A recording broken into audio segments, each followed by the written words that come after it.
air. Now, broadcasting from the underground command post, deep in the bowels of a hidden bunker, somewhere under the brick and steel of a nondescript building, we've once again made contact with our leader, Mark Levin. Hello, everybody. Mark Levin here. Our number, 877-381-3811, 877-381-3811. Remember, we are, in effect, the show for the morning shows. We are the cleanup hitter. And as you can tell, listening to many of the earlier shows all over the country, we lay out the case, and they try and make it as best as they can. And I want to tell you something. I've been trying to remember to tell you this since Monday.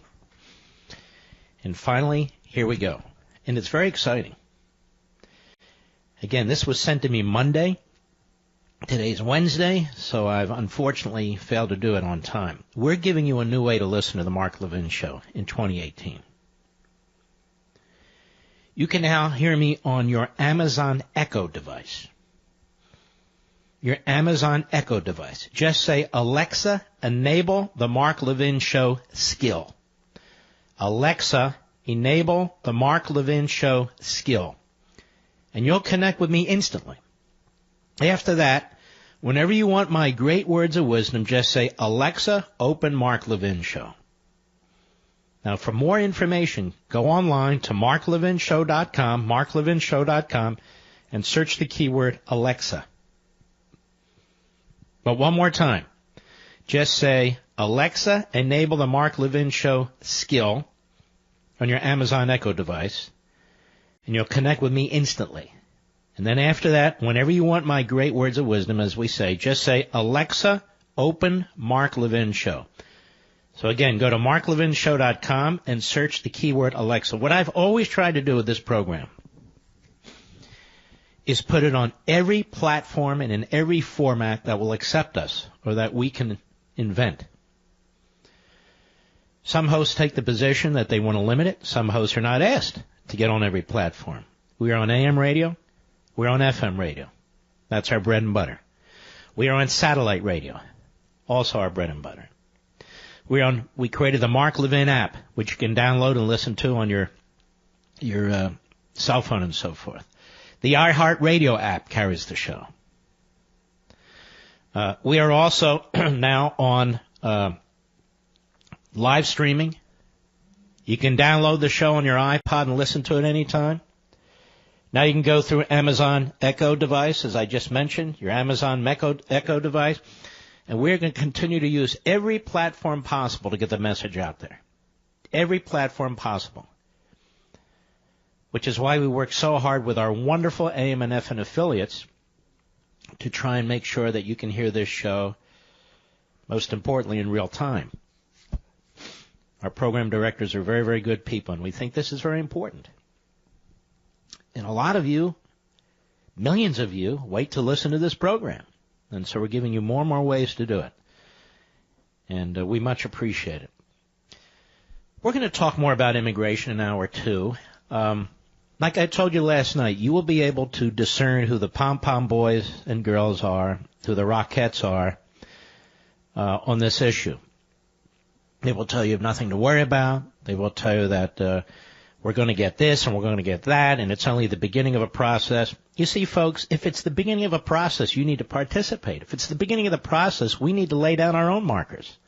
You don't just sit back and laugh it up and chuckle and talk about the right-wingers out there. Now, you know, I am a right-winger on immigration. Now, that's hilarious. I'm a right-winger on immigration because the president says he'll sign anything that they send him? I'm a right-winger on immigration? How am I a right-winger on immigration? Because I support enforcing our immigration laws? Since when is enforcing our immigration laws a right-wing agenda? Since when is opposing sanctuary cities a right-wing agenda? Since when is wanting a secure border so we can manage properly immigration in this country a right-wing agenda? Since when is demanding that federal judges, and we'll get to them in the next hour, follow the Constitution when it comes to immigration a right-wing agenda? Since when is insisting that the private sector comply with immigration laws when it comes to the hiring of people, when it comes to visas, a right-wing agenda? Since when is trying to protect the civil society and the American culture from the importation of other cultures without assimilation in this country a right-wing agenda? You're going to hear next hour from Harry Reid, 25 years ago, a right-winger. Barbara Jordan, one of the most brilliant people to ever serve in the House of Representatives, an African-American lady from Houston. You're going to hear from her posthumously on video. We will play the audio. You're going to hear from others who apparently were right-wingers. Now, the in thing to do is to sell your country down the river. Now, the in thing to do is to redefine citizenship. Now, the in thing to do is to redefine what a wall is. And I'm a right-winger? No, hardly. But before we get to that, the things going on in Congress with Bob Corker and in the White House at the NSC that had me gravely concerned on the Iran deal. This has snuck up on us. It may be an issue tomorrow. And I'm looking at the Washington Free Beacon. I'm looking at the Weekly Standard. I'm looking at Breitbart, our buddy Joel Pollack. I'm looking at the Daily, the Daily Caller. I'm looking at the Associated Press. Has anybody discussed this today in talk radio? I don't know. Are they busy with their pom-poms and their rocket dances? Turn to the left. Go, go. Turn to the right. Go, go. No. You need to hear this. This is a life and death matter, with Iran getting nukes and ICBMs and threatening the United States. This is a deal Obama put together. This is a deal that Bob Corker greased the skids for. And I just read today that Bob Corker and the president have, they have another bromance going, ladies and gentlemen. They've made up. Unfortunately. The great reporter Adam Crato over at Free Beacon, senior White House officials and congressional leadership are scrambling to save the Iran nuclear deal and convince President Donald Trump to again waive key sanctions on the Islamic Republic, despite opposition, according to multiple sources working on the matter who spoke to the Washington Free Beacon. Please listen, this is important stuff. We're not going to talk about Oprah today. We're not going to talk about Steve Bannon. Enough of that already. The White House is facing down a weekend deadline by which it must waive key economic sanctions on Iran in order to preserve the nuclear accord. While Trump has expressed frustration about the need to save the deal, senior national security officials are working to convince him that waiving these sanctions is the best course of action. And I understand it's HR McMaster himself. And I'm trying to figure out who else, and I will alert you to them when I do. On the congressional front, Senator Bob Corker is said to be working with Senate Democrats on new legislation to hold Iran accountable for its ongoing ballistic missile construction and other rogue activities. That bill, sources say, is failing to gain traction among Republicans due to what many described as a range of flaws that mainly serve to lock in the Iranian nuclear deal and prevent Trump from abandoning it. This guy, Corker, is the worst of the worst. He is the worst of the worst. The latest efforts involve a legislative push that would preserve the nuclear deal, not only in the short term, but limit the ability of the president and future presidents to ever exit the deal. It's pretty clear the people around the president are trying to sell him on Iranian Potemkin village of sorts, said one source close to both the White House and congressional negotiations on the matter. There's no legislation that would fix the deal on the table. Only legislation that would lock in the deal and even make it worse on issues like ICBM missiles. Any legislation produced by Corker and Senator Ben Cardin, left-wing Democrat, Maryland, will fail to garner support from Republican opponents of the deal, it is reported, such as Ted Cruz, Tom Cotton, and Marco Rubio, the source said. Can't anybody get through to the president and let him know that Corker Cardin will be opposed by most everyone on the right? The source asked in frustration. A spokesman for Corker told the Free Beacon that he continues to work with the White House on legislation to address pressing gaps in the Iran nuclear deal. And who's he working with? HR McMaster. And I want to know who else. Senator Corker remains engaged in productive discussions with the White House. And now when they say White House, they don't mean Trump. They mean staffers, some of whom are leakers. And a number of his colleagues in the Senate about the appropriate path forward, and our allies continue to be updated on relevant developments, Corker's spokesman said. As tension and discontent grows on the issue, some Republicans have proposed alternative plans that they believe would crack down on Iran's intransigent behavior and provide Trump with a pathway to abandon the deal and reimpose all sanctions on Iran.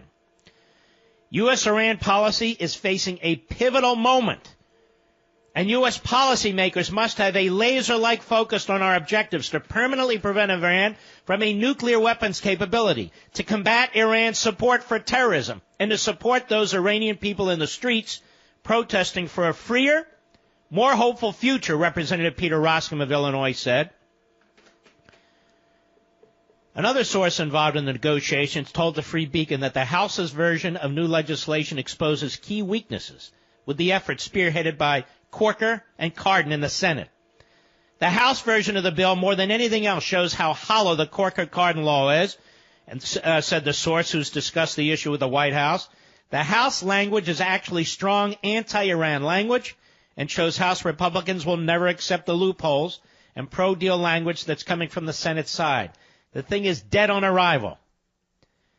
Now, the legislation being pushed by Corker and Cardin in the Senate and other of their allies is being billed as a legislative fix to the Iran nuclear arrangement, the agreement, which has required the president to publicly certify Iran as in compliance with the deal every 90 days, even when it's not. That requirement has caused increasing friction in the White House as senior national security officials and Secretary of State Rex Tillerson work to convince an increasingly frustrated president that he preserve a deal the president believes is flawed, sources said. The White House is seeking to strip the 90-day recertification requirement from any new piece of legislation. While the bill is still in the works, sources said that Corker is privately telling the White House, I hope you're following this, because it's a life and death matter. Let's see here. Let me make sure I have the right page here. Okay. While the bill is still in the works, sources said that Corker is privately telling White House officials the legislative effort is much further along than it actually is. At this point, Republican leaders such as Tom Cotton are not willing to back the bill, which would need his support in order to move forward, multiple sources said. All right, we're in the middle of a sellout led by Bob Corker, who has always supported this law while lying that he doesn't.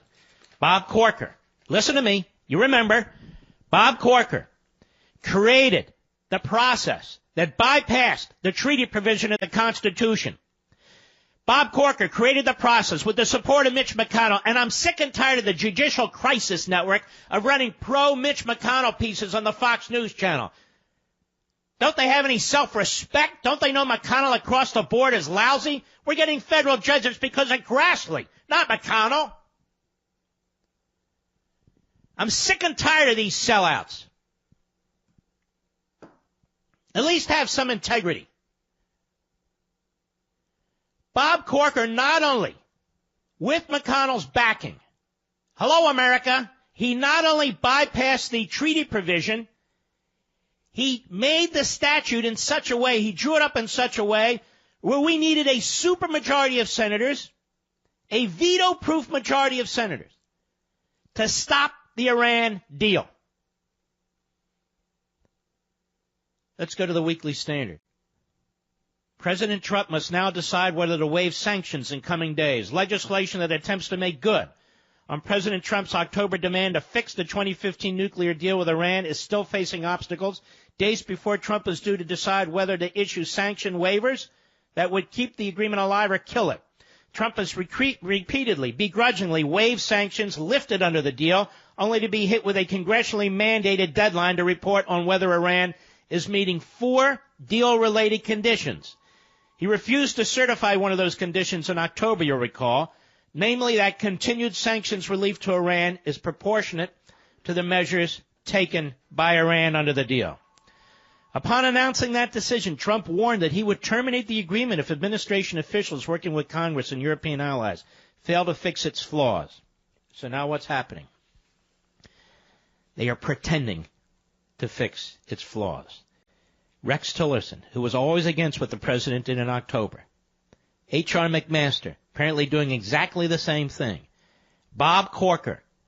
Ben Cardin, a Democrat. This is a huge problem. It's a growing problem. And they're trying to press these Republicans. I will be right back. Mark Levin.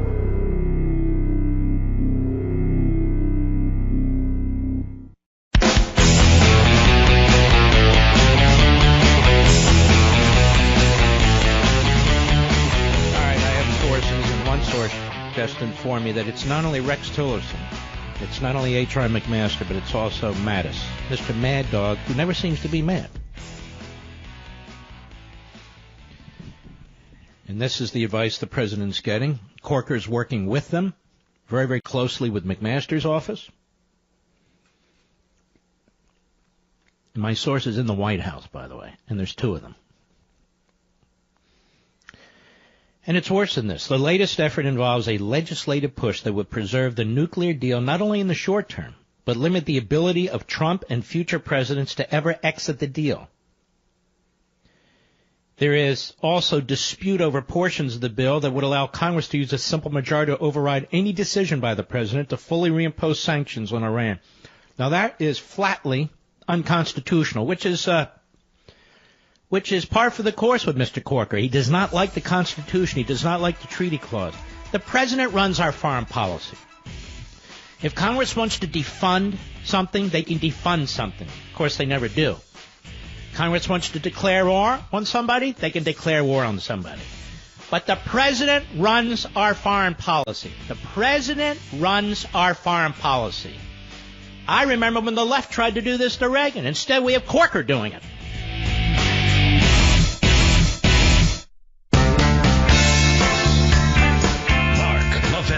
The champion of liberty and true conservatism. Call Mark now. 877-381-3811. Let me tell you how this is lining up so far among the big players in and around the White House. The Secretary of State, of course, he appeases immediately.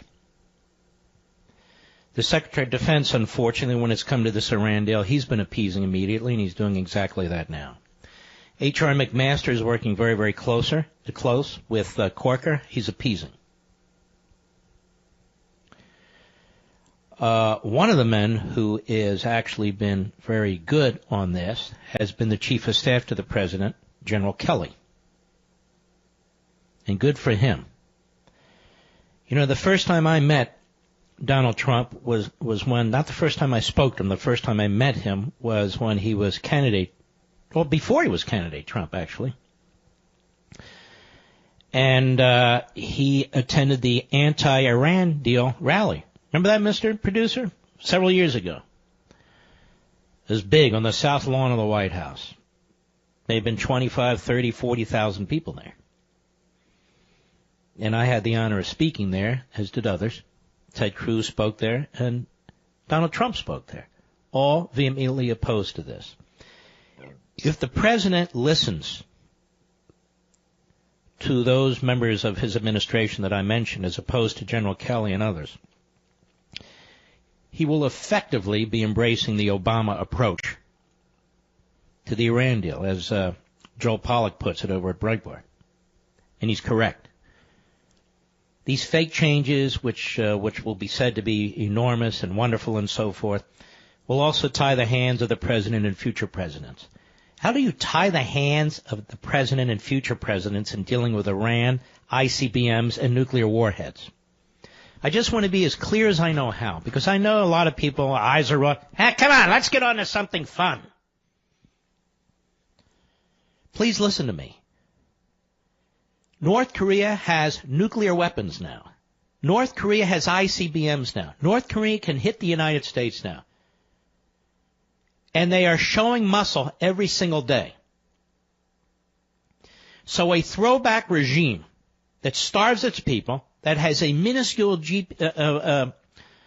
gross domestic product of $40 billion, can still build ICBMs, put nuclear warheads on the tip, and shoot them into the United States.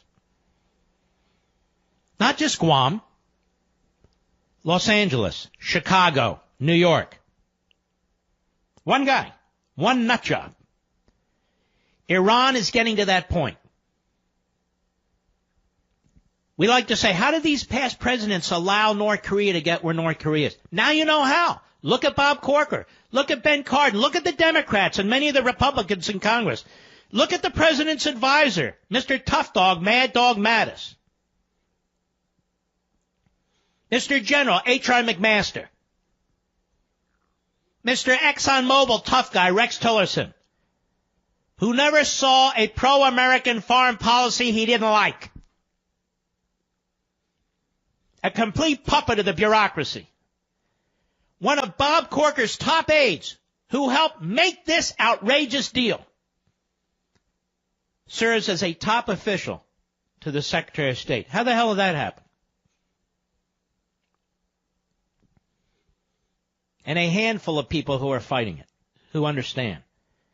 This is why it was important to have John Bolton as Secretary of State, or John Bolton as National Security Council Director.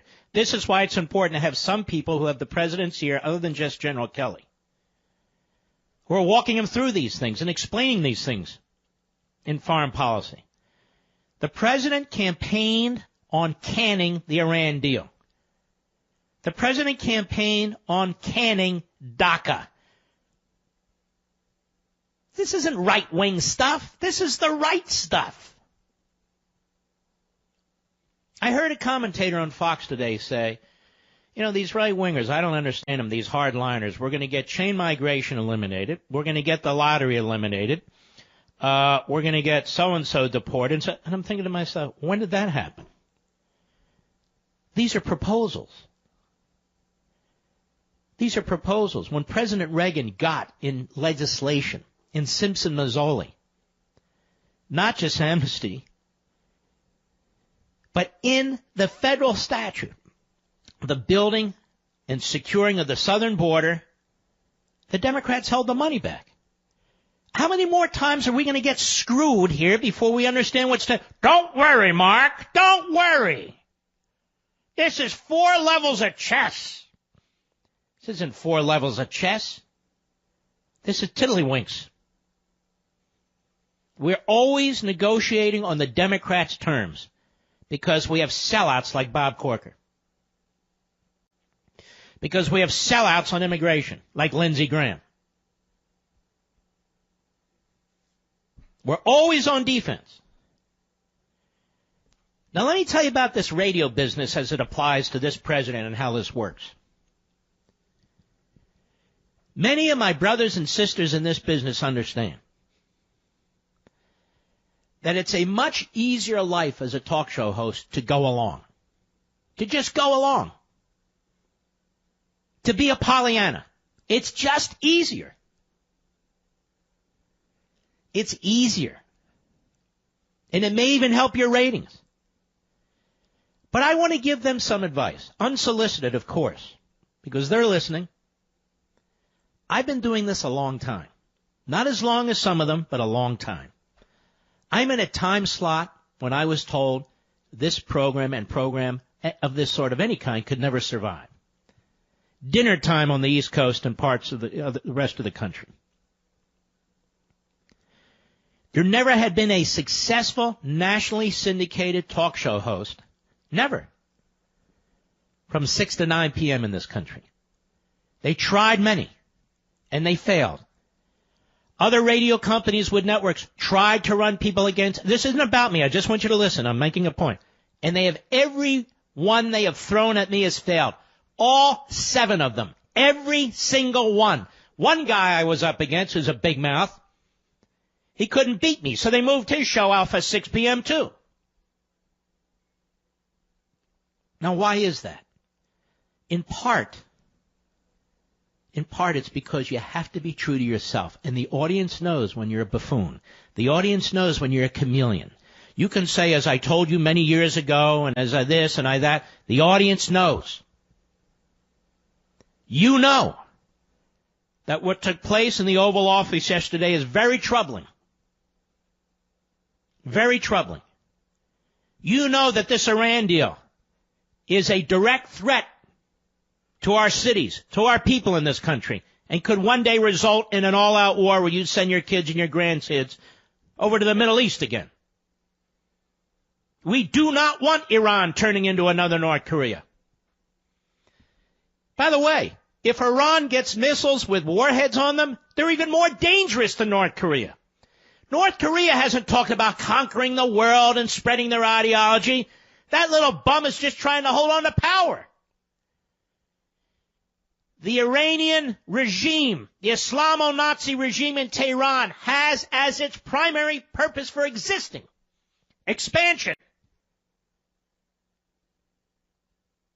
North Korea does not, even though it's constantly threatening South Korea. Iran has moved into Iraq. Iran has moved into Syria. Iran has moved into Yemen. Iran has moved into Lebanon. While the ISIS caliphate dies, the Iranian caliphate grows and gets more and more powerful. We've given them $150 billion to build up their armaments, to build up their technologies. They starve their own people. They deny their own people who'd like nothing more than to overturn that government. But Bob Corker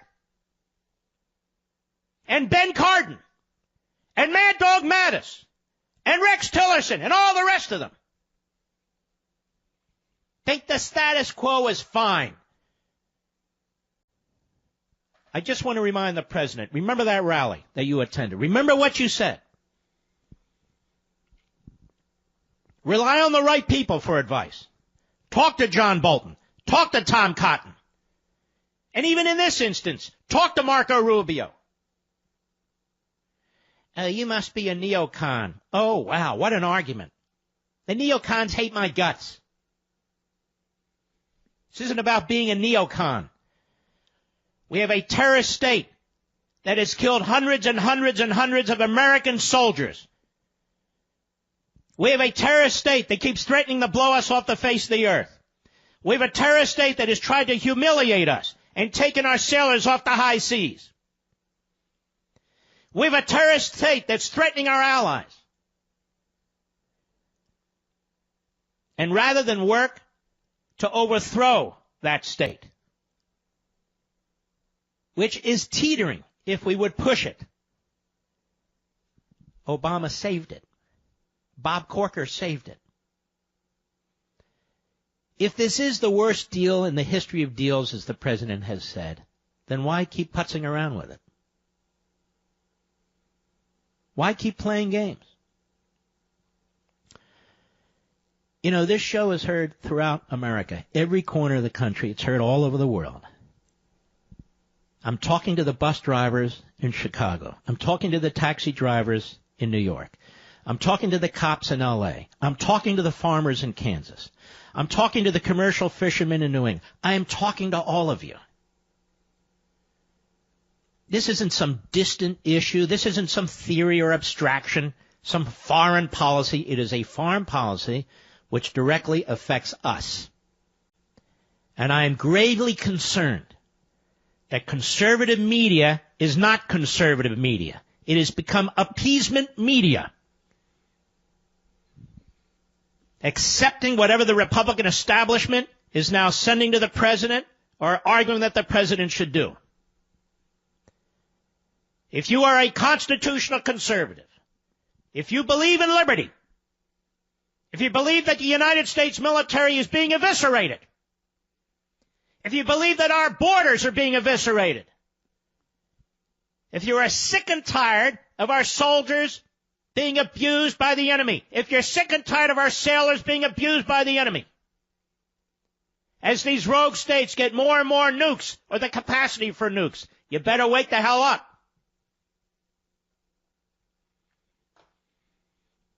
Enormous amount of damage has been done to this country while the Republicans have controlled one or both branches of Congress, and in some cases the presidency. Why? Why so much attention to fixing the Iran deal, a deal that is unfixable? Why so much attention on illegal alien dreamers and not American citizen dreamers? Why so much attention to the progressive left's agenda? Why? I'll be right back. Mark Levin.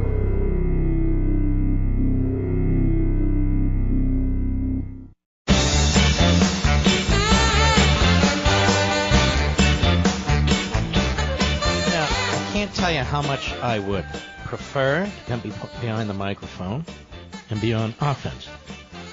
Offense for liberty, offense for the Constitution, offense for national security. Trust me on this.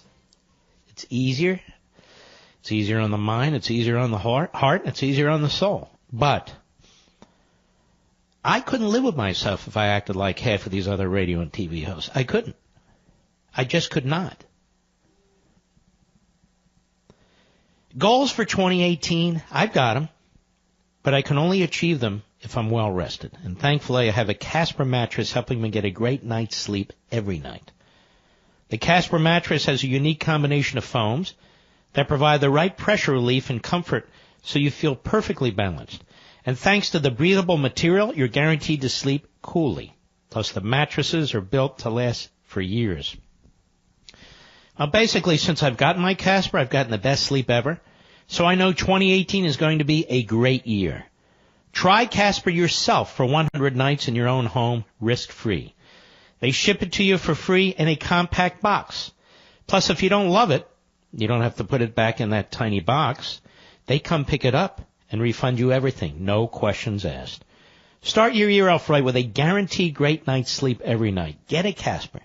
Try yours for 100 nights in your own home with free shipping and returns. Let me just tell you, this is truly the greatest mattress I have ever had. In addition to producing the greatest mattress that there is, and I'm serious about this, Casper has also created the best service that has ever existed. You get to try their mattress for over 3 months in your home. On top of that, if you decide you don't like it, you get to send it back, absolutely risk-free at no charge to you. They've completely changed this entire industry with their product and their service. You really should take advantage of this. You can go to Casper.com/Mark, and then you got to use the code MARK to save $50 on the purchase of select mattresses. That's Casper.com/Mark, and then add code MARK. Again, you'll save $50 on the purchase of select mattresses. Terms and conditions apply. I really hope you try it out. I went to my back surgeon the other day. He's a wonderful, wonderful man. He's a great patriot. And he and much of his family came here from Iran. I have a lot of friends who are Persians, Iranians. And he did such a wonderful job in taking care of my L5 disc. I think that's the nomenclature. You might recall that first it was a slip disc. It went under the nerve, and then it exploded. And it hurt like hell. And he took care of it. And I went back yesterday after a bunch of x-rays were taken, just pro forma. And the problem now is we have bone on bone since that disc is essentially has been dissolved. And so we'll see how that goes for a while. But I get aches in my back now. I'm not complaining. I know it's not a nursing home. I'm explaining. I get aches in my back right now. And I want to tell you something.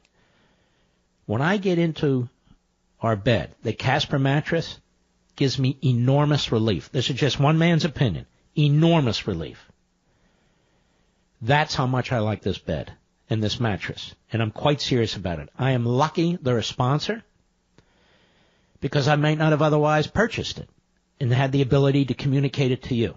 And I was the first major nationally syndicated radio show that they came to, and I needed to try out that mattress.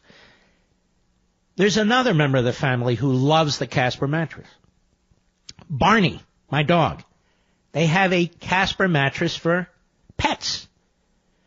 And I have 3 beds strategically placed throughout the house. That is his favorite spot. And he has a bad back. He's had major surgery. Just pointing it out. Give it a thought. Give it a try. So what do you think about this Iran deal that is going to be enshrined, and you're going to be told all the strict procedures that have been put in place thanks to Bob Corker? Has Bob Corker ever put strict procedures in place to defend this nation from Iran? Quite the opposite. Ben Cardin, who is a left-wing kook from Maryland, has he ever put strict procedures in anything to protect us from Iran? No, he's a complete sellout. He's disgusting. Now we're redefining the word wall. Next thing you know, what? We're going to redefine the word is? I just wish they'd be honest with us. Just tell us, look, we said we're going to do an entire wall. We're not. We said the Mexican government's going to pay for it. It's not. I said I was going to eliminate DACA. I'm not. Whoa, don't worry. Now we're going to get rid of chain migration. We're going to get rid of the lottery. We're going to get rid of all this stuff. I hear it. I hear it. I know what the Democrats do even when we pass laws. It's called nullification, sanctuary cities, and all the rest. I'll be right back.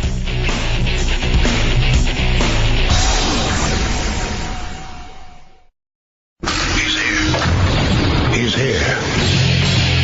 Now, broadcasting from the underground command post, deep in the bowels of a hidden bunker, somewhere under the brick and steel of a nondescript building, we've once again made contact with our leader, Mark Levin. Hello, ladies and gentlemen. Mark Levin here. Our number, 877-381-3811, 877-381-3811. Exciting reminder. A new way to listen to the Mark Levin Show this year. You can hear me now on your Amazon Echo device. Your Amazon Echo device. Just say, Alexa, enable the Mark Levin Show skill. Enable the Mark Levin Show skill. And you'll connect with me instantly. And after that, whenever you want to listen to this show, you just say, Alexa, open Mark Levin Show. And you can get more information at marklevinshow.com, marklevinshow.com, and search keyword Alexa. Alexa. So, Amazon Echo device, say, Alexa, enable the Mark Levin Show skill. You'll connect instantly with my show. And after that, whenever you want to listen, all you say is, Alexa, open Mark Levin Show. Again, you can get all this information at marklevinshow.com. Search the keyword Alexa. Isn't modern technology amazing? We do it here on radio. I do it with Levin TV, with digital TV. It's absolutely amazing how many ways we can reach each other. Now let's move to immigration. We have a federal judge by the name of William Alsup in San Francisco, who is another disgrace. He's ruled that the President of the United States cannot end DACA, which was instituted unconstitutionally, as another federal judge ruled, by Barack Obama through a fiat. So the President of the United States is not free to eliminate DACA, and the President before him was free to impose it unconstitutionally. Our courts are completely out of control, like so much of this government. And Josh Blackman, who's an excellent thinker and writer, writing at National Review online. He's also a professor of law, constitutional law, at South Texas College of Law in Houston, adjunct scholar at the Cato Institute. Says, on January 20, 2017, the executive power peacefully transitioned from President Obama to President Trump. At least one judge in San Francisco didn't get the memo. Yesterday, Judge William Alsup, A-L-S-U-P, ordered the Trump administration to keep its predecessor's Deferred Action for Childhood Arrivals DACA program in place. This remarkable, and I would argue pathetic, 49-page order has all the aesthetics of a judicial decision, but is at heart an amateur act of punditry. Judge Alsup paints the picture of a divided White House, wherein the, quote, chief executive publicly favors the very program his administration has ended. Citing a presidential tweet, the court suggests that DACA's rescission, quote, was contrived to give the administration a bargaining chip to demand funding for a border wall in exchange for reviving DACA. Now, these points have been plagiarized from MSNBC Cron. Such rhetoric in a judicial decision would have been unthinkable barely a year ago, but now it passes for the new normal. Once again, the judiciary has attempted to shackle President Trump from making his own judgments about how to exercise the power of the presidency. The Supreme Court has reversed Judge Alsup's outlandish rulings on DACA before, and it will do so again. Did you know that? If you're reading the phony big lie media, you wouldn't even know that. The Supreme Court does that. In 2012, the Obama administration announced an executive action known as DACA. This policy deferred the deportation of the so-called dreamers, aliens who entered the United States as minors but were not lawfully present, and granted them work authorization and other federal benefits. 2 years later, the president once again turned to the pen and phone to create a similar deferred action policy for the parents of U.S. citizens. DAPA, as this second program became known, was successfully challenged in the court and never went into effect. That's DAPA, I should say. D-A-P-A. So Obama did it for the kids, and then he tried to do it for the parents. The parents, that never went into effect. So here we have Obama legislating out of his office.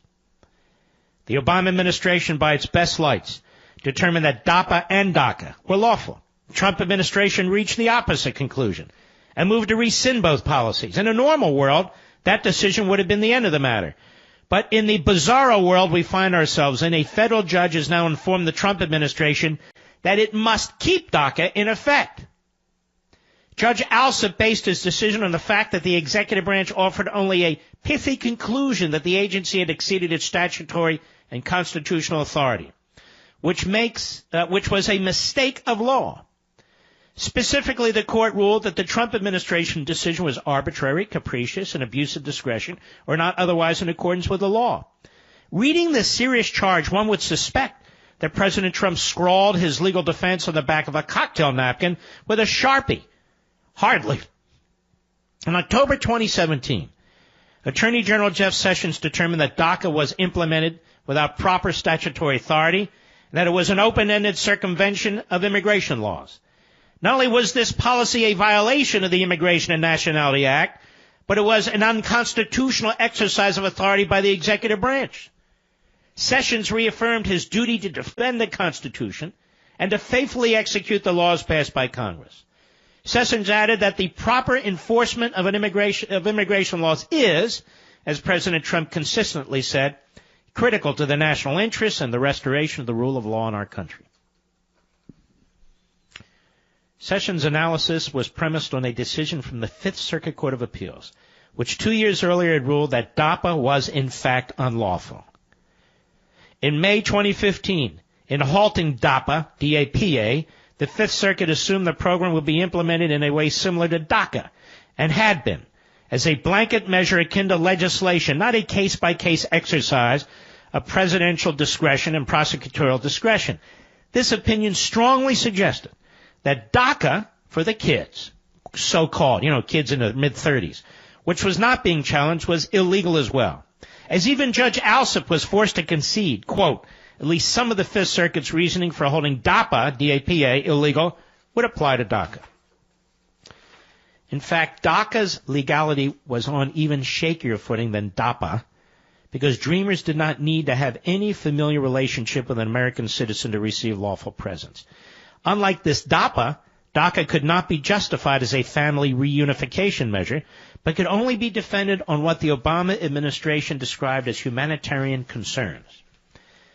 This is no doubt a legitimate policy argument, but in no sense is it a binding command to the Trump administration. The Fifth Circuit's ruling was appealed to the Supreme Court, where the justices split 4-4 following Justice Scalia's passing. Had Justice Scalia been on the bench, I'm confident the challenge would have prevailed. And now Judge Gorsuch is, and I'm confident it would today. I'm adding. So in a normal world, it would be entirely rational for the Attorney General to wind down DACA, D-A-C-A, which was the model for DAPA, based on a ruling against DAPA. And it goes on. Judge Alsup next argues that DAPA and DACA are different because citizen children can petition for citizenship for their parents, whereas the Dreamers had no pathway to lawful presence. That argument actually undermines the DACA legality. Congress has viewed DAPA with a P, beneficiaries, more favorably as a class, and it goes on with these legal points that are very, very important. In any event, these contrived quibbles are irrelevant. President Trump does not need to persuade every single federal district judge about DACA's illegality before holding it. And by the way, there's about 1,000 of them. Judge Alsup, who continues a disturbing recent trend, failed to afford the deference due to a coordinate branch of government in making legal determinations. Trump has the electoral mandate to reverse the decisions of his predecessor and the constitutional obligation to assess the constitutionality of his actions. The judgment here, premised on a decision of a federal court of appeals, provides more than enough basis to justify the rescission of DACA. Furthermore, the president's determination that an exercise of his own power was unconstitutional warrants the court's solicitude. That is a decision for the president to make in consultation with his advisors. The point is, we have a president now that says we had a president before him who conducted himself illegally. He's allowed to make that judgment. Judge Alsup completely ignored the constitutional issue, focusing exclusively on the statutory question. Indeed, I'm unable to think of any decision where a court has ordered a president to exercise discretionary authority that he has deemed unconstitutional. In other words, he's ordering the president to do something that the president has deemed unconstitutional. That is, his predecessor's unconstitutional fiat. The government has already announced it's going to appeal this ruling, while the Ninth Circuit is unlikely to provide any relief. The Supreme Court has already signaled its dissatisfaction with Judge Alsup's rulings. Last fall, he ordered the Trump administration to turn over internal White House documents concerning why DACA was canceled. The government filed an emergency appeal to the Supreme Court urging the justices to shield the executive branch documents from judicial scrutiny. Then the case got weirder. In what the New York Times described as an unusual move, Judge Alsup filed his own brief in which he told the justices that the government leaves the court with an incorrect impression. And the writer says, I was unable to find any Supreme Court rule that permits a federal judge to file a brief in an appeal of his own ruling. Judge Alsup's strange advocacy didn't impress the justices either. Last month, without recorded dissent, the Supreme Court rebuffed his effort to review internal documents. Not that it mattered, because he was still able to halt the president's actions based on the limited record before him. This is now common, where judges demand access to internal deliberative documents, and when rebuffed, rule against the president anyway, evinces the feeling of a show trial. It is no wonder the Supreme Court took the unusual step of intervening in a discovery dispute. We have these rogue federal district judges, ladies and gentlemen, hundreds and hundreds of them, and they have decided that they are at war with the President of the United States. There is so much wrong with what is going on in this country that it is very, very difficult to call it a constitutional republic in any really serious and substantive way when you have judges doing this sort of thing. It really is incredible. When if you support the rule of law that you didn't pass, but the future Congress past Congress has passed, and you're called a right-winger for supporting it, when you oppose nullification by cities of federal immigration law, when you want our border secured to protect the American people and demand assimilation of people who come here from other countries, when you fight the Democrats who insist that any dollar increase for the Marines must be met with a dollar increase for food stamps, when you say it is absolutely appalling that the prior president made possible $150 billion in financial transfers to the Iranian government, and that the President of the United States should uphold his promise to reject that deal, and so forth and so on. Very, very difficult. We'll be right back. Mark Levin.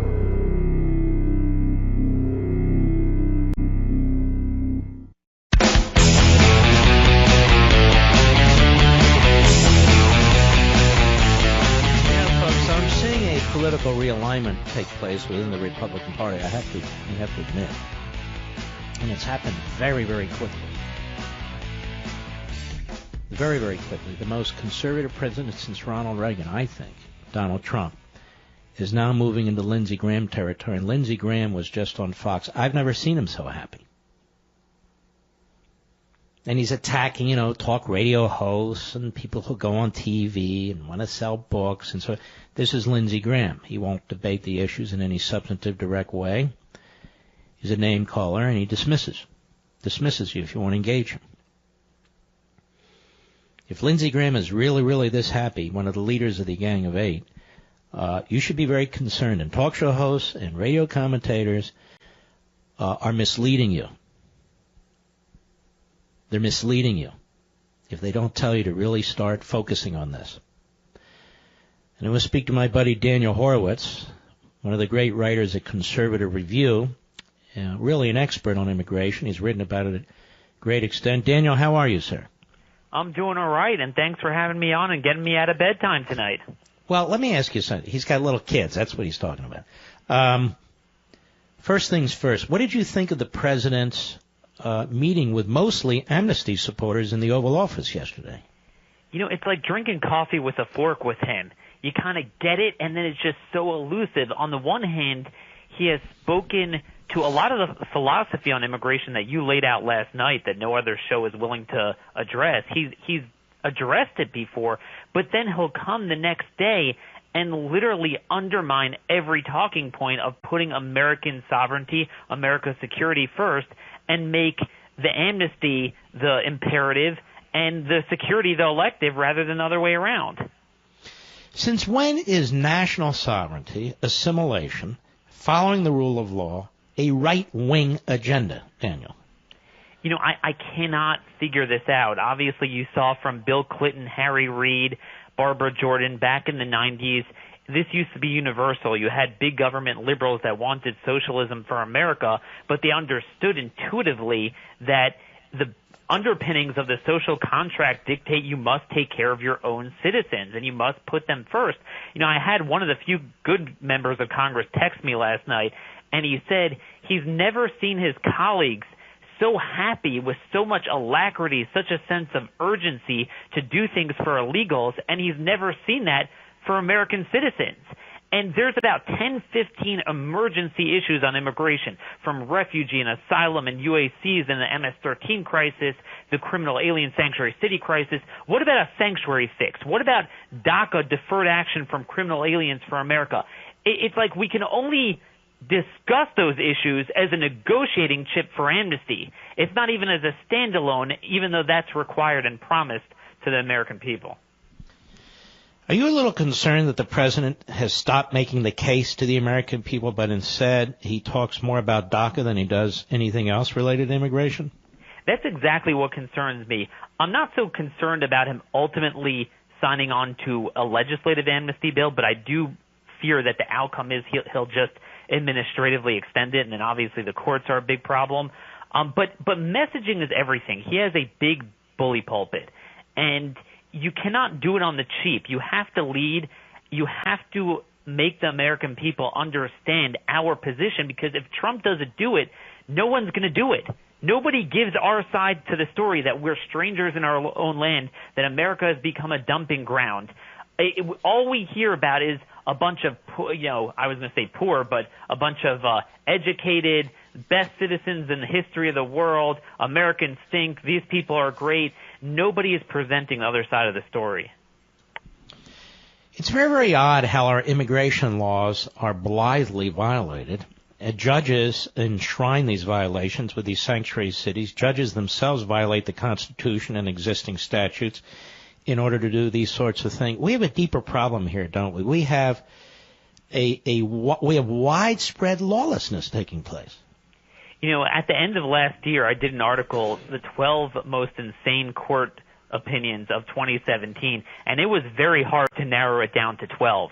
This is a huge problem, as you noted. It's much deeper than immigration, but I think it's most prominent with immigration. Just over the past couple of weeks, district judges have mandated that Trump continue Obama's contraception mandate.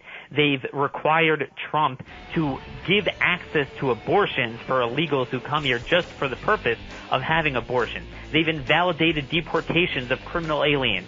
They've required bail for illegals. They're giving them all sorts of rights. We are on the cusp of a Roe and Obergefell-style court opinion on immigration, and that's very scary. Can you hold on until after the break, Daniel Horowitz? Absolutely. All right, we'll be right back.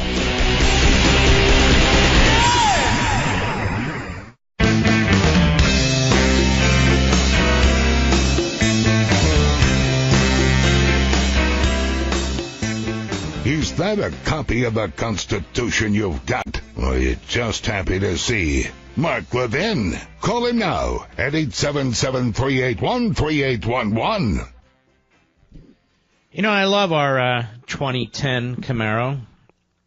It was the reintroduction of the Camaro by Chevy and General Motors. It's a great car. It's getting old, obviously. It's reached that age where things are starting to go wrong. I don't worry about those problems anymore, though. Not since I got extended vehicle service protection from CarShield. Getting covered by CarShield is such a great idea. It's affordable protection that can save you thousands for a covered repair. A new fuel pump costs over $500. Replacing a water pump, well, that's over $1,000. And if you need repairs to a control arm or a torque converter, stuff most of us never heard of until it breaks, now we're talking thousands of dollars to fix. They even have plans that cover your car's computer, GPS, electronics, and more. CarShield's the ultimate in extended coverage, and they get your favorite mechanic or dealership paid directly, so you don't have to get in the middle of all that and subsidize it. Sign up today. Get 24/7 roadside assistance and a rental car while yours is in the shop. Save yourself from high repair bills.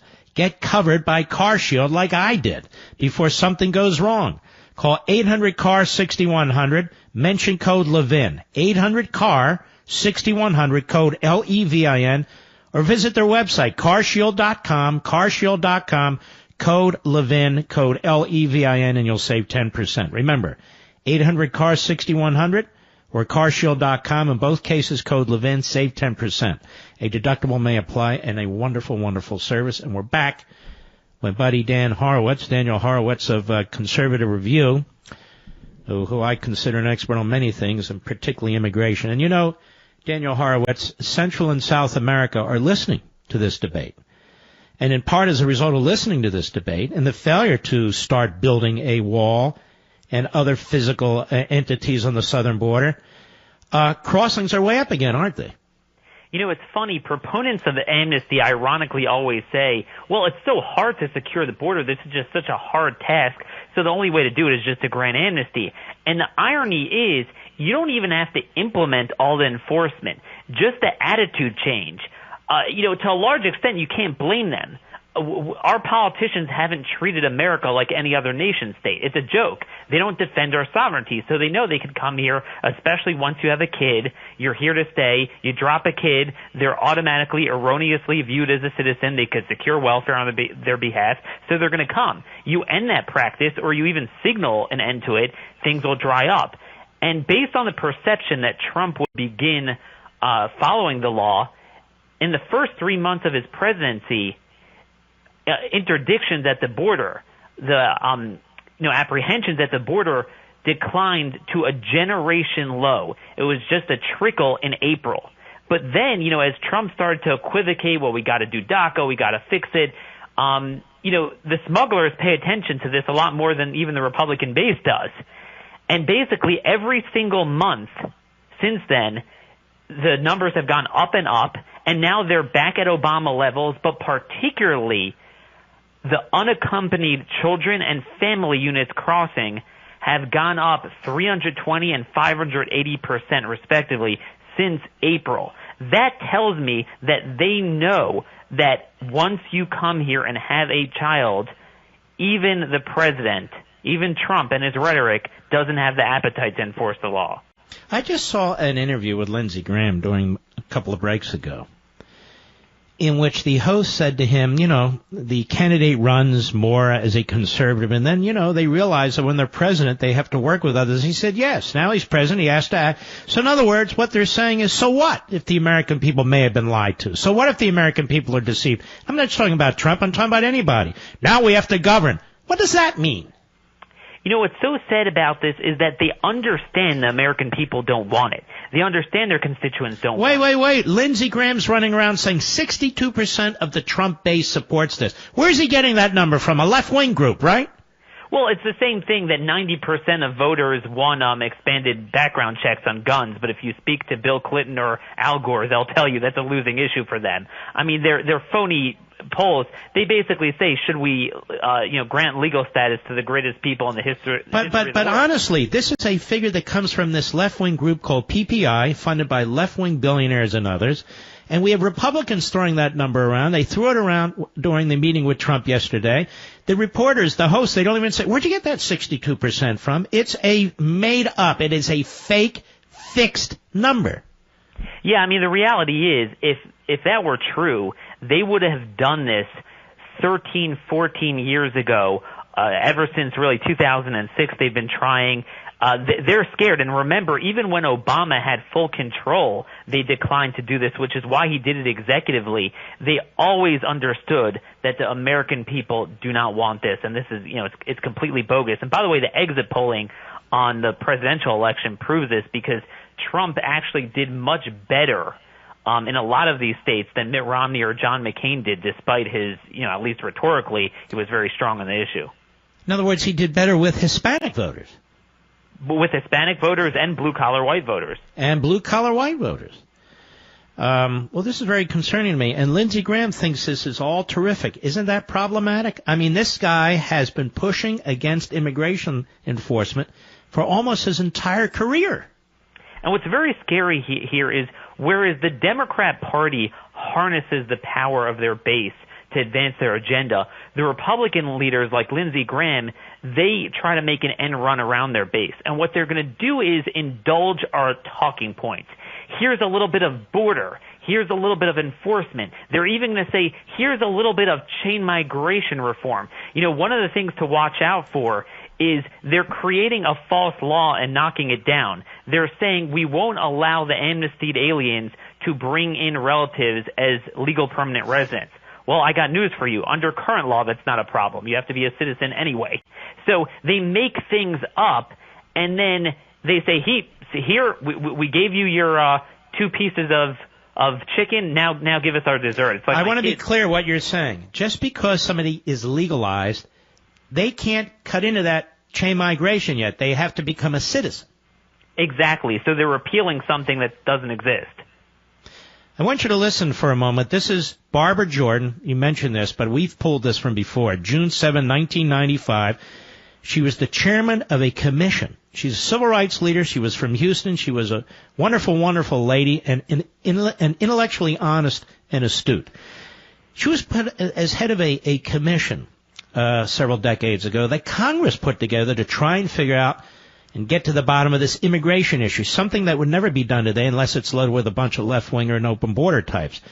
I want America to hear this is a liberal, Democrat, African-American civil rights leader who was considered and is just a marvelous, marvelous woman on immigration 22 years ago. Cut one, go. Now let me turn to the issue of Americanization. That term earned a bad reputation when it was used back in the 20s. Nevertheless, we find it the best way to describe what the Commission believes to be an essential part of immigration policy: the civic incorporation of newcomers. The United States is the most successful multi-ethnic nation in history. It has united immigrants and their descendants from all over the world around a commitment to democratic ideals and constitutional principles. Naturalization is the most visible manifestation of Americanization. I have spoken at some length with Commissioner Meisner about her commitment to naturalization. She has been pushing this issue within the government since she assumed her responsibilities at INS. I applaud her resolve in this matter. She has reached out to the private sector to get their assistance in preparing legal immigrants for naturalization. Now let me use this platform to do the same thing she did. I urge private industry, churches, community groups, volunteer groups, individuals to redouble their efforts to provide English language instruction and civics education to immigrants. I remind immigrants that they too have a responsibility. They have a responsibility to embrace the common core of American civic culture, civic values, and institutions. Not only don't we hear Democrats talking this way, I don't know of one Democrat in Congress who talks this way, Daniel Horowitz. We don't hear Republicans talking this way, do we? Oh, we don't even hear the most conservative ones. I mean, at best, they'll address the security and economic aspects, which are important. Oh, but oh boy, you can never discuss the cultural aspect.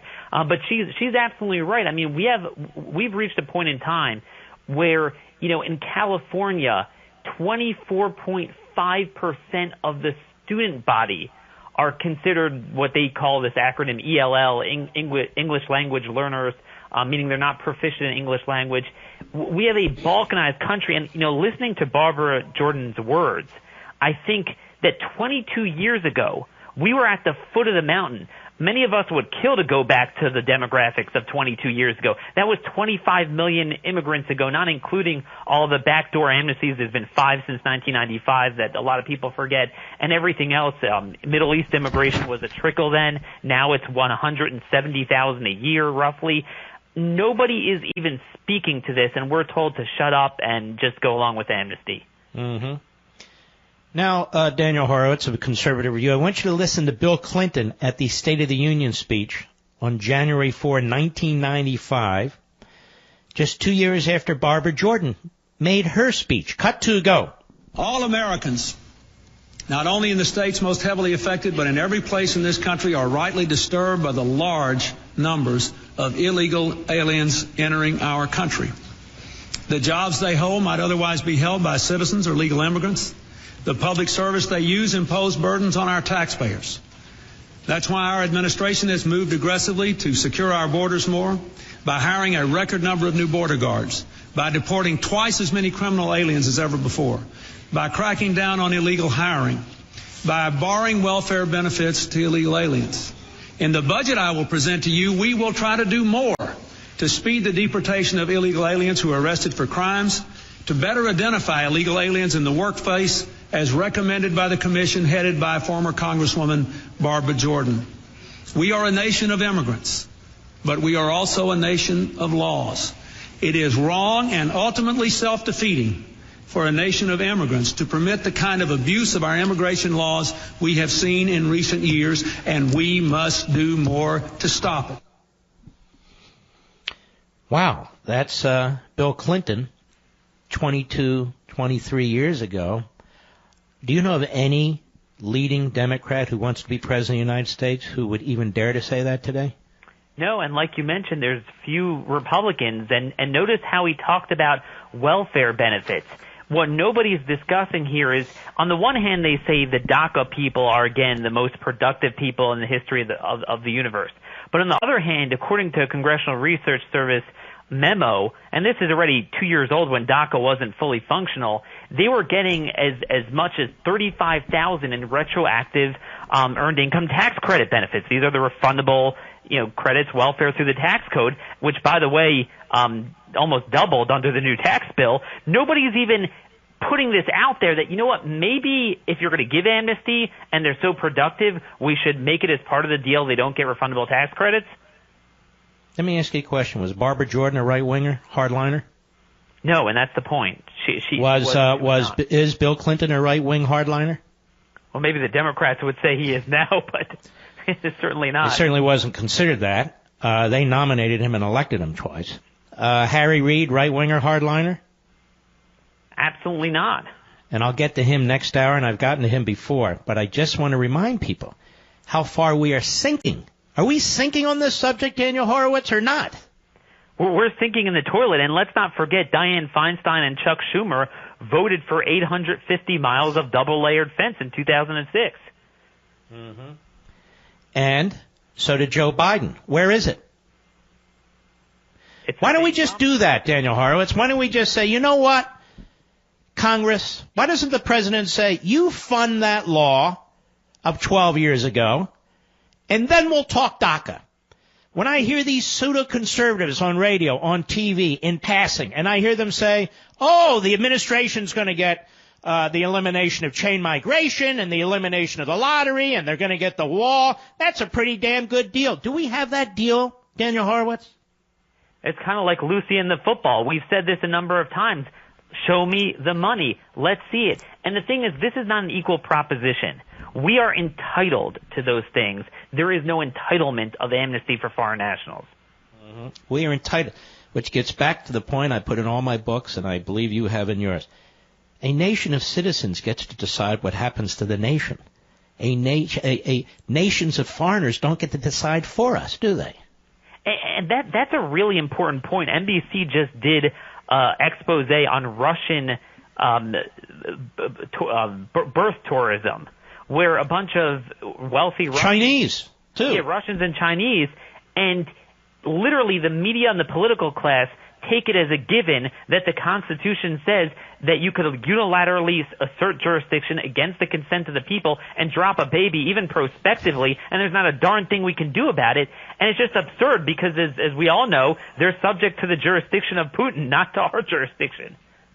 All right, Daniel Horowitz at CR. Keep up the great work. I much appreciate it and love reading your stuff.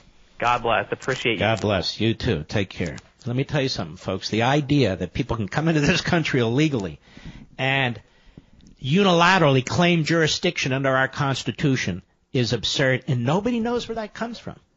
Nobody knows why that's the case, but we accept it. I'll be right back. Mark Levin.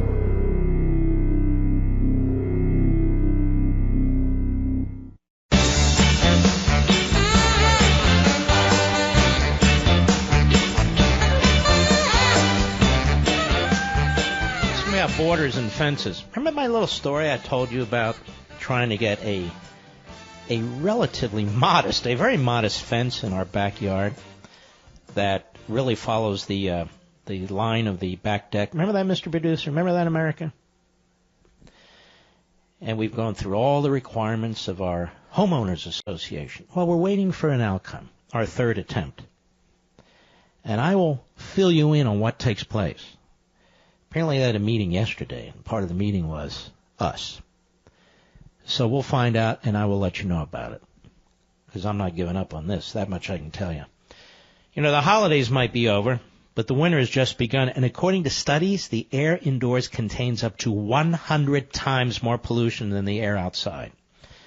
Obviously, this can cause illness, allergies, and unnecessary wear and tear in your HVAC system, leading to very costly repairs. Even worse, the premature replacement of an entire system. Have you ever replaced an HVAC system? One of those systems outside your house? It is a fortune. Resolve to breathe better with FilterBuy, America's leading provider of HVAC filters for homes and small businesses. They carry over 600 different filter sizes, including custom options, all shipped for free within 24 hours. And they're manufactured right here in America by a small, family-owned company. FilterBuy offers a multitude of MERV options, all the way up to hospital grade, so you'll be removing dangerous pollen, mold, dust, and other allergy-aggravating pollution while maximizing the efficiency of your system. Mark, do you do this? I do it now. I'm a FilterBuy customer. And right now, you can save 5% when you set up auto delivery, so you never need to think about air filters again. It's 6 months, 8 months, 9 months, 3 months. Do I need an air filter? You'll know, because they'll track it for you. They'll take care of that. Save money, save time, breathe better with filterbuy.com. It's that simple. That's filterbuy.com, filterbuy.com. Why do you rush off to a Home Depot or Lowe's or anything to buy these filters? You'll get any filter you need within 1 day from this wonderful company, this family-owned company here in the United States. And they will service you and do the very best they can. And you'll get 5% off when you set up an auto delivery. So I strongly encourage you to do it like we've now done. You don't want to miss the next hour. I'll be right back.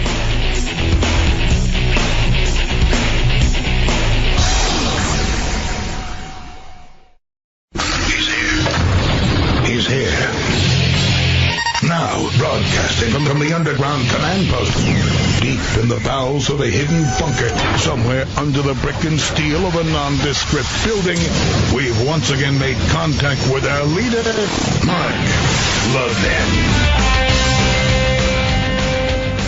Hello, everybody. Mark Levin here.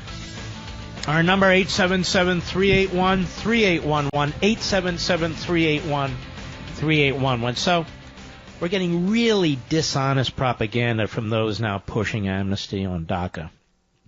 And it really is the obligation, particularly of our friends on Fox and other networks, to call these politicians out. When Lindsey Graham used that figure, 62% of Trump supporters support legalizing people, these DACA recipients. It's a lie. It comes from a left-wing organization that hates Trump and twists numbers, in my humble opinion. If something doesn't sound right, typically it's not. Not that that even matters. This isn't a matter of polls, it's a matter of law. Let's say 62% of the American people believed embezzlement was okay. Would that matter? Would that matter? We actually have elections of people who are opposed to open borders. They say they are, and then they flop. Why doesn't that matter to Lindsey Graham? And why do we give a damn? Is Lindsey Graham some kind of leader on this? Why, because he goes on TV? I want you to listen to this exchange. We're going to get to a number of other people, too. This is Elizabeth Warren and Mark Warner on CNN today, and they've been all over the place. Cut 4, go. These young dreamers are at peril only because President Trump broke America's promise. Years ago, America promised that if these young people would come out of the shadows and they would be fully vetted, that they would have the opportunity to go to school here in America. Let's just stop. I have no idea what this delusional leftist is talking about. None. It's America's promise if you come here illegally? What? What? Barack Obama violated the Constitution. The Democrats want more votes. It's that simple. As they push headstrong in their fundamental transformation of America from a beautiful, wonderful, liberty-loving, civil society and constitutional republic to some kind of imagined utopia that they want to concoct, like all those other wonderful utopias where people are starving to death and imprisoned. Go ahead. Opportunity to get jobs, to join the military, to become a full part of the American fabric. And that's what they started to do. 97% of them are either going to school, work, or in the military. Stop. That's what I wanted to talk about. Mark Warner. 97% of them are either going to school or in the military. The last estimate I saw that the people who are considered DACA members in the 4 to 5 million range. And I just double-checked because I had remembered talking to you about this. Right now, 900 of them presently serve in the military. 900. And DACA recipients have been open to serving in the military since 2014. I have no problem with giving 900 of them serving in the military a special path towards legalization and citizenship. I've got no problem with that. But that's 900 today out of multi-millions of people that we're talking about. And there's Mark Warner saying 97% of them are either going to school or in the military. And I said, whoa, that sounds kind of weird. Now, if these are true children, and they're not in most cases, because we're talking about 2007 and before, so many of them, their childhood is long past, are not going to school. This is a concocted figure, 97%. Again, we're talking about 2007 and before. So what's going to happen now? 10 years since 2007. We're going to have another amnesty in 2 or 3 years with the same arguments made? Yes, we are. The nation is on a trajectory to losing Americanism and its culture. It's nothing to do about race. Has to do with culture. And we must discuss this. People are fleeing failed cultures. People are fleeing societies that are despotic, where there's an enormous amount of crime. That's why Americanization, Assimilation is so crucial, and it's never discussed if it's not discussed by me. And there you have Mark Warner lying through his 14 teeth. 97% of them are either going to school or in the military. He throws the military in there. 900, according to USA Today a few months ago. 900 of the total figure are in the military. I thought we were talking about little kids, by the way. Did you notice? They're squirrely, these leftists. They're very, very squirrely. You heard the audio of Barbara Jordan, a fantastic person, really, who was in Congress. You heard what she had to say about Americanization and assimilation, and that people who come here, including legal immigrants, have a responsibility to this country. That's very, very important, isn't it? You heard me play Bill Clinton at his 1995 State of the Union address, and he made comments that no Democrat running for president will ever make again about illegal immigration. And his comments were pretty similar to what I say over this microphone, and they're now considered right-wing and hard right. And then we've played this before because we dug it up. Harry Reid. Many years ago we dug this up. Harry Reid, 1993. Why? Because this is what I do. Research. 1993. 24 years ago. On the Senate floor. Cut 13, go. If making it easy to be an illegal alien isn't enough, how about offering a reward for being an illegal immigrant? No sane country would do that, right? Guess again. If you break our laws by entering this country without permission and give birth to a child, we reward that child with U.S. citizenship and guarantee of full access to all public and social services this society provides. And that's a lot of services. Is it any wonder that 2/3 of the babies born at taxpayer expense at county-run hospitals in Los Angeles are born to illegal alien mothers? Just when the American people think nothing can be more absurd than the way we deal, or rather don't deal, with illegal immigration, they discover that we have a political asylum system that would qualify us for Senator Proxmire's Golden Fleece Award 1,000 times over. I don't know why he didn't make this award. He should have. Last year, more than 100,000 people showed up in this country, landing at our airports, washing up on our shores in leaky boats, crossing our borders illegally, overstaying their visas, saying two magic words, political asylum, and virtually assured themselves of being allowed to remain in the United States forever. Anyone, no matter how specious the claim, can utter those words and usually within a matter of hours be released on their own recognizance onto the streets of our country with a promise that they'll show up for a hearing 18 months later. Can anyone really say they're surprised that the vast majority of asylum applicants never, ever show up for these hearings? It's incredible, isn't it? This isn't ancient history. This is modern history. This is the Democrat Party just 2 decades ago. They decided, why are we fighting this? We should embrace this. We should promote this. We should exploit this. We can bring more people here. We can bring more people here and register them eventually as Democrats. We can bring more people. Keep something in mind, because you'll hear it said all the time. Most of these people aren't citizens.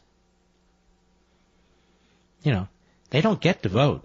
Even put aside illegal voting. What they don't tell you is that in terms of determining our congressional districts, the Census Bureau counts illegal aliens. Illegal aliens are people. So they argue that the number of people in the district, not the number of citizens, that the number of people in the district, they argue under the Constitution, is how you determine the number of people in a congressional district. You see what I'm saying? So this benefits the Democrats, particularly in these heavy blue states. New Jersey especially, California especially, and other states. More Harry Reid, 1993, cut 4, go. Not only do 14. we admit more than these 100,000 people each year without knowing who they are or why they came, we actually give them all the documents they need to simply disappear into our society. Where I live in Washington, the suburb of Washington, is near the CIA. And there, if you drive down Dolly Madison Boulevard, they have now people have placed there a little memorial for the people that were gunned down earlier this year by a man by the name of Mir Emil Kanzi, who is the person that they've been hunting for, a Pakistani citizen, in the murder of these CIA employees earlier this year. He entered the United States illegally, lived here for a year as an illegal alien, obtained a new... Have you ever heard a Democrat, have you heard a Democrat in the last 7-8 years go to the Senate floor and talk about an illegal alien who has murdered an American citizen? It's a rare occasion, isn't it? Go ahead. Government he claimed to fear, and yet he was still able to show up at an INS office in Virginia and file a claim of political asylum. Was this guy given a quick hearing and sent home? No. He got work authorization, a Social Security card, a driver's license, and the ability to obtain an AK-47 assault rifle and gun down CIA workers. One more. Harry Reid on the floor of the Senate, same speech, 1993. Cut 15, go. All polls show Americans want lower levels of immigration and the border secured. This includes majorities of Latinos, 65% of whom believe there are too many immigrants. The American people, Mr. President, are upset. I think they have a right to be upset, but they're upset for a reason. Our immigration policies regulating all aspects of entry to the United States. Let's stop. You get the drift. Now, about an hour ago, Lindsey Graham was on the Fox News channel. I want you to compare what he says to what Harry Reid said just a little over 2 decades ago. Cut 16, go. Those folks are not too happy, Senator Graham. Well, that's okay. Those folks don't have to solve problems. The president does. He's got to work with Democrats to fix problems like immigration. They don't. They're pretty much outliers when it comes to where the American people are. 62% of the Trump voters support a pathway to citizenship. Now stop. There you go. This guy's he's a parrot. He'll keep repeating it. It'll never be challenged. So now, you all are outliers. You all who agree with Barbara Jordan, Bill Clinton, Harry Reid, Donald Trump, and truly the vast majority of the American people who oppose open borders. Now you're an outlier. He might as well call you a deplorable. Go ahead. Kids, if you secure the border, we're not going to have a deal without a wall component. You need a wall component. I didn't ask for a wall component. Did somebody ask for a wall component? What happened to the biggest, most beautiful, tallest wall the world has ever seen? 40 feet high. Maybe I'll make it 50 feet high. 10 feet wide. All across the southern border. Paid by the Mexican government. Well, now we're going to have a wall component. Mark, you don't understand. This is 4 levels of chess. What the hell's wrong with you? Go ahead. Did a fabulous job of talking about this problem. He did it in a smart way. Let's just stop. How was it a fabulous job? I mean, other than the politics of it. What was a fabulous job? That I'll sign anything you guys send me? What was the fabulous job? This guy can barely contain himself. He's so excited about what he heard. Lindsey Graham. Go ahead. Passionate way. And, his job is not to sell books. His job is not to carry a TV show. His job is to... No. His job is what? You're Lindsey? Lindsey Graham lies to the people of South Carolina? What's Lindsey Graham's job? To be on the public payroll for the rest of his life? To be a senator the rest of his life? Maybe he ought to come out here in the private sector rather than condemning it all the time and try it out. Maybe he ought to move to a border community and see how that's working out. He'll never do any of these things. He's a genius. He's from Washington, D.C. He's here to help us. Go ahead. Then he's got to work with Democrats. And I was proud of my president yesterday. Of course you were. Cut 17, go. I mean, I think everybody who listens to you can completely understand the task that you all have at hand. And I think whenever anyone runs for president, they tend to run, sort of with a stronger stance on certain issues. And then when they hit the reality of getting things done, as this president seems to want to do, it changes a bit. But it's very interesting when you look back at some of the... Let's just stop here. Just notice how the ground keeps moving. The passive defenses keep being asserted. The odd justifications being made.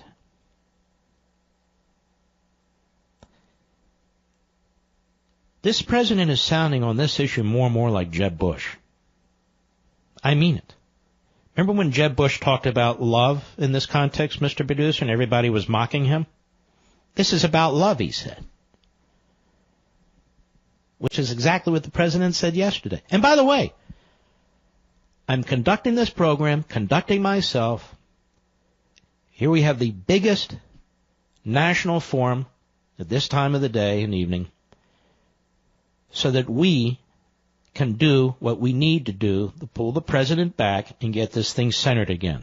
I'm not going to just dance across the stage like all these frauds telling you everything's great, it's just the beginning, and so forth and so on. The time to get involved is just the beginning. The time to get involved is now. Let's finish Graham. Go ahead. Campaign. Jeb Bush was the one who talked about it being an act of love, and he was lambasted by the president. Watch what was posted by the Trump campaign during the campaign. Yes, they broke the law, but it's not a felony. It's kind of it's an act of love. All right, let's stop right there. I got to take a break. I'm not done. We'll be right back. Mark Levin.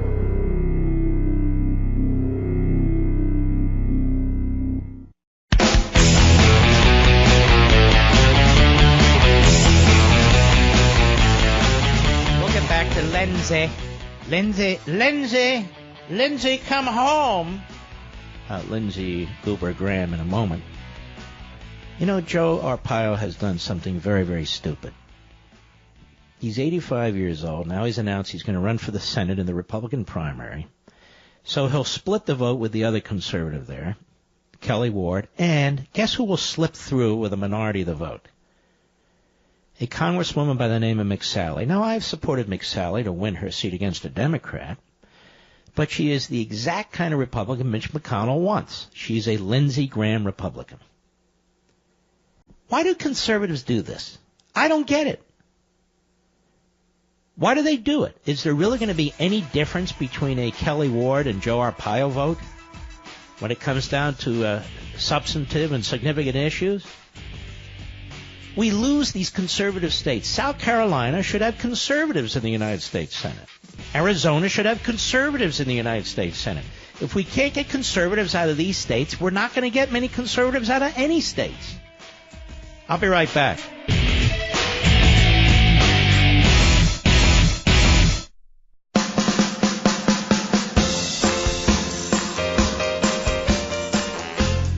Yes, it's true that Mark Levin is the fastest growing radio show in America. The Mark Levin Show is on at 877-381-3811. I'm no fan of Google and its left-wing politics and how it abuses its significant position in the marketplace. But the idea that the government should step in, as our buddy Tucker Carlson is arguing now, is preposterous. You can go on the internet now and you can find multiple competing sites with Google. They're small, but so what? You don't have to use Google. You could have a campaign of people who use competing sites. That's where the focus should be. It's not a libertarian, conservative, ideological issue. It's reality. I don't want the government touching the internet as little as possible. That's what happens in these fascistic regimes under the notion of equality and fairness and justice and equal time and all the rest of it, any more than I want the government interfering with conservative talk radio. There are competing sites with Google. Use them. There are many other search engines. Use them. And we can still criticize Google. We don't have to use Google. And we can argue against Google and their left-wing tactics. I'm all for that. But don't use Google. Use something else. I use other search engines. I try not to use Google. It's not the only place to go for a search engine. There are many. Go on the Internet. They're right there. That's the great thing about the Internet. It's like saying, I'm sick and tired of ExxonMobil. Then don't use their gasoline. Use another company. Plenty of other gasoline or oil companies. Why do we have to sound like leftists, in my humble opinion? Well, that's a libertarian thing. It's not a libertarian thing. That's what makes this country wealthy and prosperous and free and all these other things. The government does the opposite. I mean, think about it, ladies and gentlemen. And think about this, too, if you would. Here's a great New Year's resolution. Resolve right here, right now, that January is the month and 2018 is the year you stop living in fear of the Internal Revenue Service. Resolve right now to stop worrying if today is the day the IRS shows up at work. Resolve to stop lying awake at night, worrying about how you'll provide for your family after the IRS garnishes your wages and freezes your bank accounts. Turn your resolution into reality and call the #1 tax resolution firm Optima Tax Relief. Optima knows that behind every tax problem are good people, people with families, homes, savings, and paychecks that need protection, which explains how they've resolved over $500 million in tax debt for their clients, and they're A+ rated with the Better Business Bureau. Plus, these guys are experts in helping their clients take advantage of the Fresh Start Initiative. Look, perhaps the biggest tax break the IRS has ever offered. Give yourself the gift of resolution this year. That should be your resolution. Call the experts that I trust at Optima Tax Relief. 800-499-6300, 800-499-6300, 800-499-6300. This is part of the problem. People project their beliefs in justice and equality and egalitarianism and fairness on top of private entities, and they demand that those private entities comport with their viewpoint. Well, I prefer a different approach. Competition. Go to the competition. Google is not a monopoly. It's the biggest guy in town, but it is not a monopoly. And to the extent it is as big as it is, it's because so many of us use it. And I say I use it less and less. There's Bing. There's other alternatives. They're there. Go ahead and use them. Rather than demanding that we fix this and change this and so forth and so on. Indeed, the entire Internet, all of social media, cable news, satellite channels, you look at radio, all the competition that exists so far. No thanks to government. Why don't people understand this who are in positions of power? All right, back to Lindsey Graham. He wasn't finished with his answer. His answer. Let's finish with cut 17. Go. Green said, love, forget love. It is time to get tough. So has the president given away too much already in this negotiation? Where is this whole thing headed?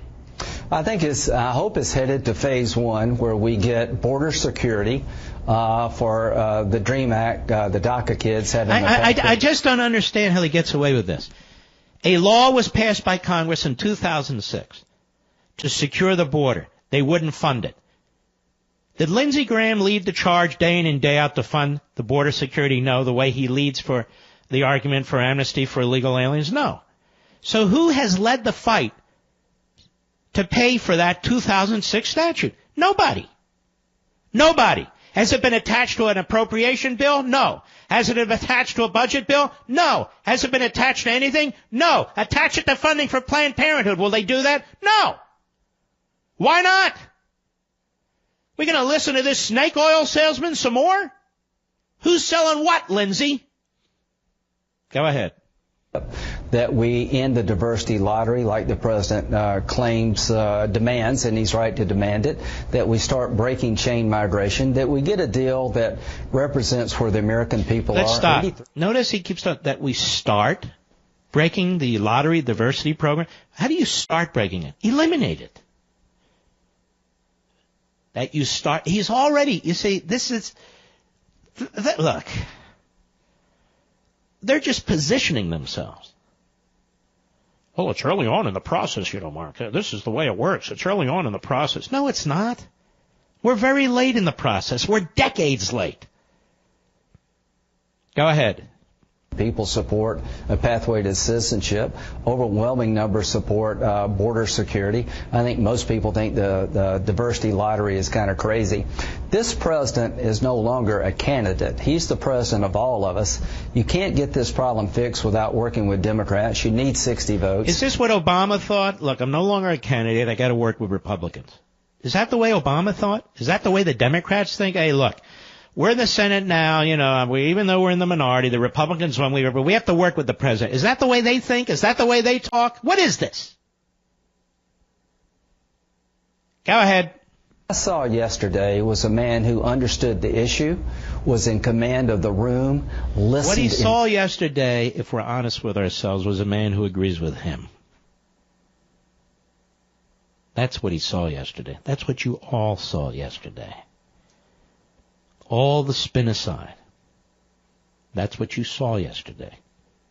That's why you hear all the excuses from the pom-pom boys and girls and all the Rockettes. They don't have the courage. They don't have the integrity. They don't have the principles to stand up and speak the truth and try and bring the president back on this. That's what we're trying to do. I'm trying to do, and millions of you are trying to do. We want him to succeed. We want the country to succeed far more than Chuck Schumer, Dianne Feinstein, and quite frankly, Lindsey Graham. Go ahead. Is going to take this country to a solution. For 10 years, I've been working on this. Obama tried... Just because they get a deal doesn't mean it's a solution, ladies and gentlemen. It means it's a deal. They're two completely different concepts. A deal and a solution. Lindsey Graham is the least qualified person to talk about a solution. But he'll be happy to talk about a deal. Go ahead. Bush tried it, couldn't do it. Donald Trump will be the president that can do it. He's got credibility on the border security issue that nobody else has. Why does he have credibility in the border security issue? Because that's what he campaigned on. And the key is that he not lose it. And I see put out a tweet last hour, maybe in response to this program. I know he and the family listen, and I'm glad. I'm very respectful of them as they are of me. And the tweet essentially said, look, I thought I made it clear, DACA comes with a border wall. What's not clear is what you mean by that, a border wall, and what we mean by your resolution of DACA. And you said you're going to leave it to Congress to figure it out and send it to you. Most of us have dealt with this Congress, like Lindsey Graham. And we don't trust them. And you didn't trust them before. And when you also said, Mr. President, look, I'm just pointing it out. You said it. Whatever they send you, you're going to sign. That sent a chill down many of our spines. Go ahead. He does have compassion in his heart for these kids. We're going to get a good deal under That's the other thing Lindsey Graham does. He sounds like a leftist. We all have compassion in our hearts for all kids, including our own. And many of these people aren't kids. Many of them are in their 20s and 30s. They're not kids. So Mark Warner said, 97% of them go to school or serve in the military. Kids don't serve in the military. And again, I corrected it. 900 of multi-millions actually serve in the military. And I'm happy with accommodating them. I really am. But that's a fraction of a fraction of a fraction. Go ahead. Leadership and the difference between being a radio talk show host and a TV personality and president is that as president, you got to solve problems. And Lindsey's good at solving problems, isn't he, folks? For 10 years he's been working on this. We have different roles, Goober. You want to get elected to the Senate, be on the public payroll, and collect your public pension and get your public health care, exempt yourself from Obamacare, exempt yourself from Social Security, and exempt yourself from the border states. A lot of us on radio, we deal with people all over the country. We know more about what's going on in this country through these programs than you could possibly know. We not only speak to our audience speaks to us. And why does Lindsey Graham go on TV or radio if he keeps mocking them? Because he's a publicity hound, that's why. He's a publicity hound. So here we are once again, next administration, dealing with Lindsey Graham. Joe, Green Bay, Wisconsin, the great WTAQ. Go. Hey, Mark. It's a great honor to speak with you, not only as an educator on air, but as a well-respected book author. I love your books, and you deal with this chapter. Well, here, I think I'm going to send some of my books to Lindsey Graham so he can actually educate himself. Go right ahead, sir. Yes, sir. I own Liberty and Tyranny, and in Chapter 9 you open up with this, how they talk about comprehensive immigration reform, and they use the language, this is a nation of immigrants, and compassion. But what you don't hear about is compassion for us.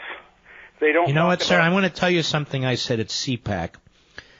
Maybe it was 3 or 4 years ago, I don't recall, which has really been a phrase you've now heard others say, but it was first time it was said when I gave this speech at CPAC.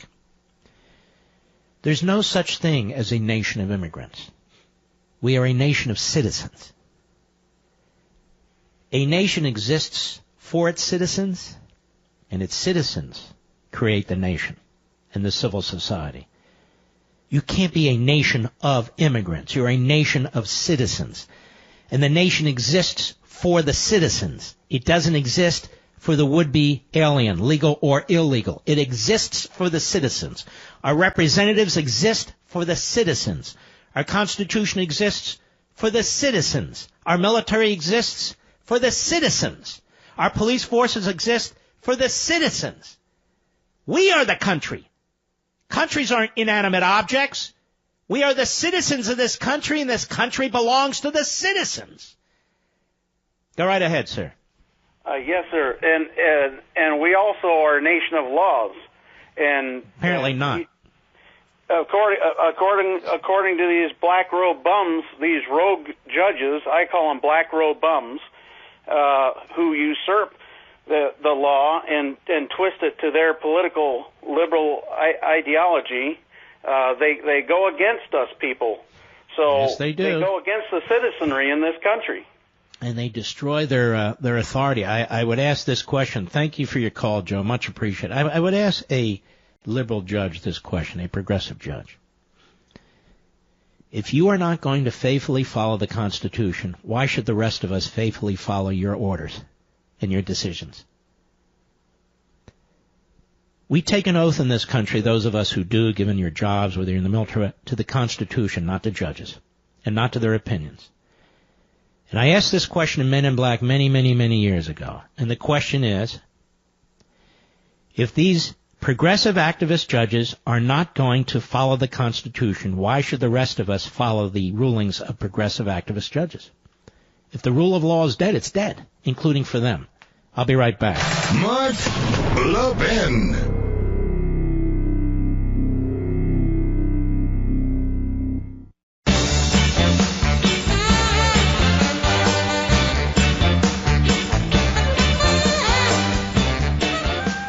You know, ladies and gentlemen, 2018 is here. We always want to look our best, don't we? Oh, yes. Oh, yes. And it's time to look your best. Look younger than ever, than you ever have in years, and it's guaranteed. It's easy with the brand new Genicel treatment for droopy eyes. You know, Mary from Fort Collins, Colorado. I don't believe everything I hear, she said. So she tried this eye lift. She tried it on, she said, her right eye. The next day at work, everybody said my right eye looked better. I couldn't believe it. Yes, all the saggy lines in your eyelids disappear. This breakthrough eyelid treatment is yours free with your order of Genicel for bags and puffiness. Plus, you'll also get Genicel immediate effects for your 12-hour results. Just go to Genicel.com, that's Genicel.com, or better yet, call 800-SKIN-604, their toll-free number, 800-SKIN-604. Gets even better, you know. Order in the next 20 minutes, and you'll get 2 more classics. You'll get the Esotique RF Collagen Builder and Deep Firming Serum free. Now, during Chamonix's amazing New Year's sale, you'll get the best-selling Lason's Neck Treatment. Call now, upgrade to express shipping for free. That's 6 free gifts. But you got to call them. 800-SKIN-604. Supplies are running out, so you need to hurry. 800-SKIN-604. 800-SKIN-604, or go to Genicel.com. Well, hello. Let's take a few more calls as we round up the show. By the way, a great Levin TV tonight.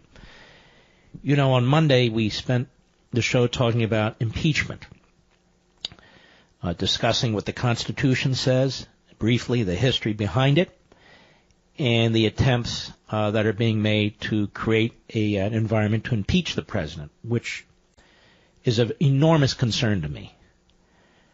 And tonight's show, we're talking about the 25th Amendment, what the Constitution says, a very brief history behind that, and the campaign behind that, which is really an impeachment campaign, but how it relates to the 25th Amendment. So I think you're going to find the program extremely important and informative. Let us go to, let's see, David in Glenridge, New Jersey, the great WABC. Go ahead, sir. Hey, Mark. In place of amnesty, why don't we give dreamers a head start as part of the RAISE Act? For example, using Cotton-Purdue's 100-point merit-based system. Slow down. Doing what? Using what? Using the 100-point merit-based system. Okay, yeah. Give dreamers like a 25-point head start. And let them go through the same front door as everybody else who wants to come to America and immigrate here. Well, I guess they're not going through the same front door as everybody else. You're giving them a 25-point head start. True. But we need to compromise. Here's my attitude about this, seriously. We'll know they're serious when they start appropriating monies to build physical barriers on the southern border where they can be built. I mean, super-duper physical barriers. The Israelis know how to do it. The Hungarians know how to do it. I can't believe American workers don't know how to do it, and they do. It's just the lack of will in Congress among our political elite. That's number one. Let them abolish chain migration that they put in place in a statute in 1965. Do it. Number three, let them abolish the lottery migration that you and I talked about before anybody else. Do those three things, then we'll have a discussion about DACA. Then we'll have a discussion about DACA. But do those three things. They're not going to do it. Thank you for your call, my brother. Ladies and gentlemen, we salute all the heroes out there, and I'll see you tomorrow right here behind the microphone. God bless you.